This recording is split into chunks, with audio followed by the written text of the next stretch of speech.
भारत को आजाद हुए आज 78 साल 4 महीने और 17 दिन बीत चुके हैं, लेकिन इसके बावजूद देश की राजधानी दिल्ली से करीब 850 किलोमीटर दूर 12 लोग अपनी जान गंवा देते हैं क्योंकि सिस्टम सही से काम नहीं करता और शौचालय से निकलने वाला गंदा पानी, प्रदूषित पानी उनकी मजबूरी बन जाता है जिसे वो पीते हैं और मरते हैं। पूरे देश को आज देखना चाहिए कि कैसे फाइलों में गुलाबी आंकड़े लेकर घूमने वाली सरकारों का सच क्या है।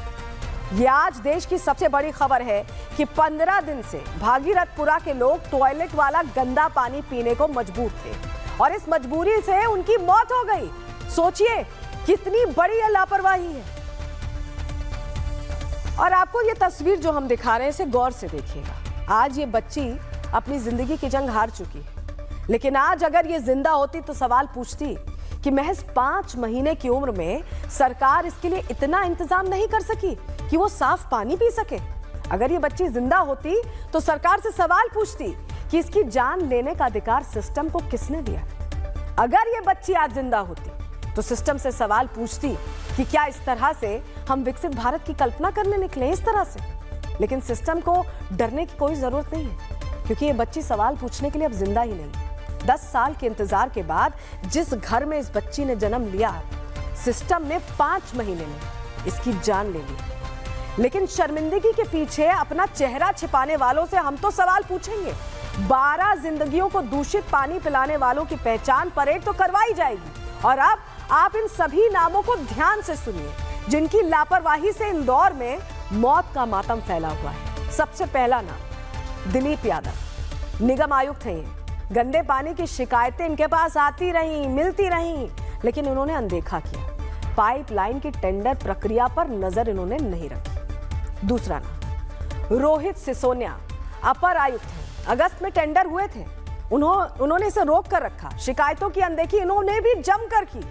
तीसरा नाम कमल वाघेला, पार्षद हैं। 4 महीने तक क्षेत्र की परेशानी पर त्वरित निर्णय इन्होंने नहीं लिया। 4 महीने से शिकायत मिल रही थी। पुष्यमित्र भार्गव, ये अगला नाम है, महापौर हैं। पार्षद की लगातार शिकायतों पर इन्होंने भी कोई कदम नहीं उठाया, आंखें बंद किए, कान बंद किए बैठे रहे। अगला नाम है बबलू शर्मा, जल कार्य प्रभारी हैं। ये लगातार दूषित पानी सप्लाई होने के बावजूद इन्होंने ध्यान ही नहीं दिया कि पानी कैसा जा रहा है, लोगों की जान जा रही, बीमार हो रहे हैं।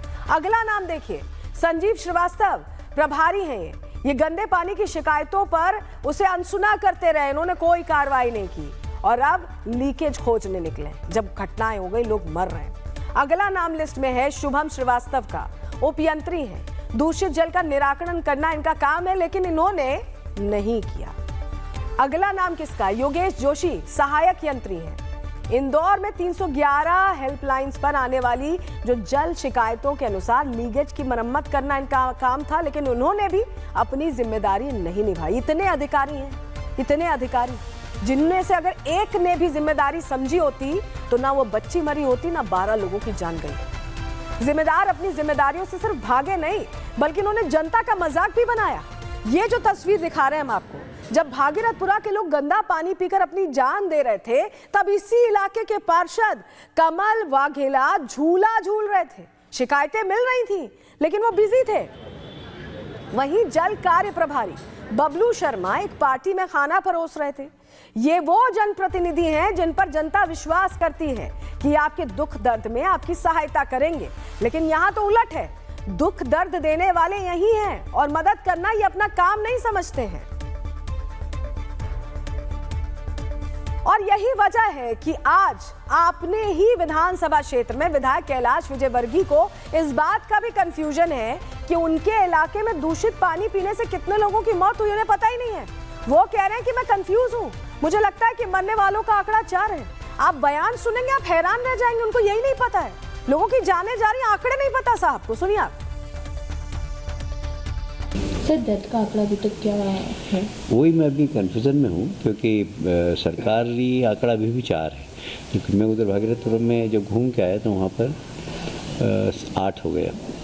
इसलिए हम देखेंगे कि जो 4 सरकार ने कैसे जोड़े और 4 जो वहाँ के लोग बता रहे हैं वो कैसे हैं। वहाँ के डॉक्टर्स का कहना था कि कुछ नेचुरल डेथ है, हम देख लेंगे। यदि डायरिया से हुई होगी तो उनको भी जो माननीय मुख्यमंत्री जी की घोषणा के अनुसार राशि दी जाएगी। तो देखिए, पहले तो इनको कंफ्यूजन था और मजे की बात यह है कि जब इतनी गंभीर बात पर आपसे सवाल पूछा जा रहा है, आप कह रहे हैं कि आपको आंकड़े नहीं पता, लेकिन आपको चाय नाश्ता करने की पूरी व्यवस्था पता है। कैलाश विजयवर्गीय को आपने सुन लिया, एक तरफ लोग मर रहे हैं बद इंतजामी, वहां चाय नाश्ते की पूरी व्यवस्था है। ये कोई पार्टी करने आए थे क्या? मतलब इसे क्या समझे? ये किस तरह का रवैया है? आंकड़े आपको सही पता नहीं, आप प्रेस कॉन्फ्रेंस के लिए आ जाते हैं फौरी जानकारी पर। आपको अपने क्षेत्र का क्या पता है? सिर्फ चाय नाश्ते की व्यवस्था पता है। अधिकारी उसमें एकदम देखिए त्वरित तैयार है कि चाय नाश्ता आ गया एकदम टेबल पे, लेकिन अधिकारियों को ये नहीं पता कि जनता को किस बात की परेशानी है। ये व्यवस्था अधिकारियों ने ही करवाई होगी ना मंत्री जी के लिए। तो सवाल यही है कि ये क्या मतलब जनता की सेवा के लिए आते हैं कुर्सी पर, या अपनी व्यवस्था बनाने के लिए आते हैं? मीटिंग में देखिए कैसे चाय नाश्ता चला है।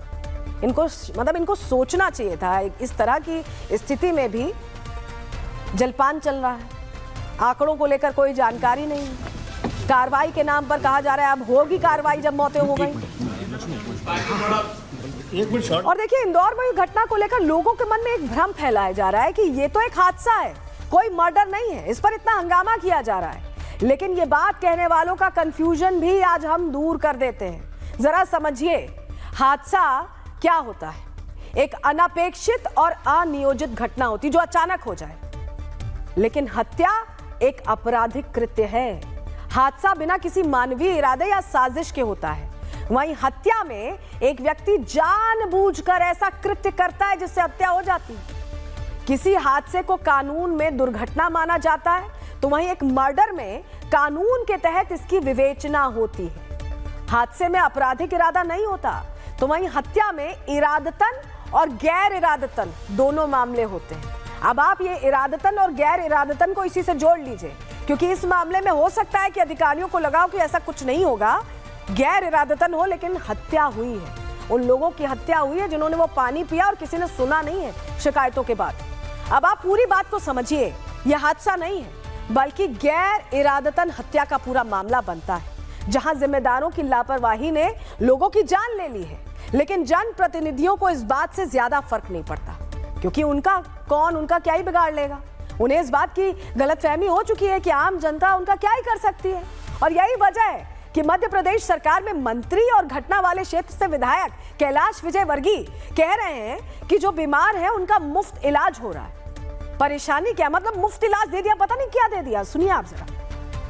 देखिए, डेथ कितनी हुई अभी मैं नहीं बोल सकता, क्योंकि ऑफिशियल आंकड़े डॉक्टरों से पूछने के बाद ही बताऊंगा। बाकी जिनकी भी मृत्यु हुई है उनके परिवार को हम 2-2 लाख रुपए देंगे। जितने भी पेशेंट आए हैं सबको हम निःशुल्क इलाज करा रहे हैं। यहाँ पर बैठकर एम्बुलेंस हमने 5 लगा रखी है। जो भी ऐसा गंभीर पेशेंट आ रहा है उसको तत्काल हम भेज रहे हैं। कल से पेशेंट्स आने की संख्या कम हुई है।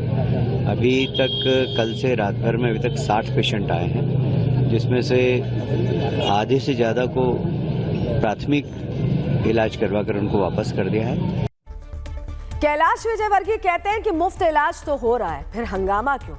लेकिन सबसे पहली बात तो यह है कि कैलाश विजयवर्गीय की यह बात भी पूर्ण सत्य नहीं है, क्योंकि पीड़ित लोगों का कहना है कि अस्पताल में मुफ्त इलाज नहीं